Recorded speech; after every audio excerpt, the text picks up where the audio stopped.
Let's get more on this. Joining me now live from Riyadh is aviation analyst Fahad Masood. Fahad Masood, thanks very much for joining us here on TRT World. I mean, much of what we are doing right now in terms of what caused this crash is speculation. But as an aviation analyst, let me get your reaction. It's disheartening to say the least. There are so many ifs and buts in this air crash. Sad loss of life, that is the first and foremost. But more importantly, the why question is the most important that comes to mind in any aircraft accident investigation, and similar is the case here. The engine, the TFE 731, which is Honeywell, is as old as the aircraft, if not older. There is no problems that has been created. They have FDCVRs as well as the other elements, which include the maintenance records, indecisive in any domain where I can find out something that could have gone wrong. Electrical malfunction, which is reportedly the challenge that was faced by the pilots within 3 minutes after takeoff, is the only giveaway factor. So nothing really to write home about in this whole debacle of things. So Fahad, correct me if I'm wrong, as I understand from what you have just said, there's no precedent to this. Correct. There is no trend that we can identify, especially on the electrical side, as I mentioned before.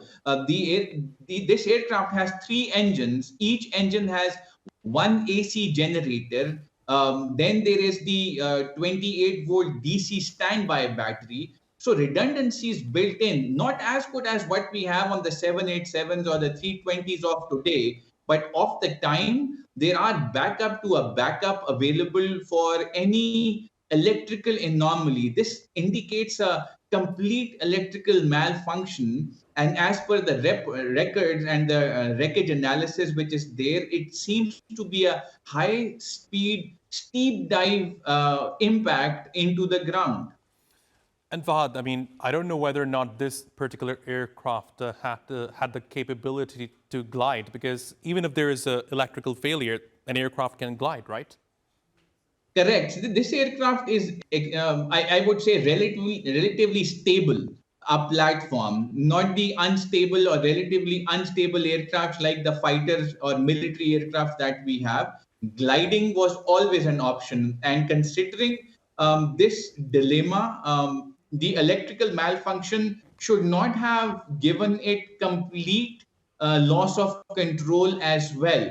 But something which I do foresee, and hypothesis once again, that spatial disorientation for the pilots can be a reason for this aircraft to go into the ground at such a higher speed and at a higher angle of attack as well.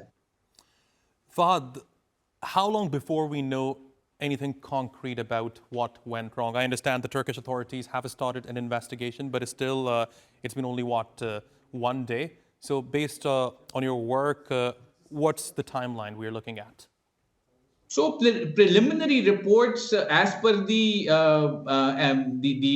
Turkish action investigation team, is 30 days. As soon as the first 30 days come up, they will initially tell something about the accident. But the complete investigation can literally go into 12 to 18 months. That's a relatively fast track in case of investigations. And mind you, this will be an international event. International team, multinational investigation team will come up, who will determine the why of this accident. And this includes the Honeywell for the engines. Dassault includes the BEA from France. The Turkish Civil Aviation Authority will be there. The Accident Investigation Board will also be there. The military from Libya, Tripoli specific, will also be there. So the truth will be what everything or everyone in the team would be wanting to find out.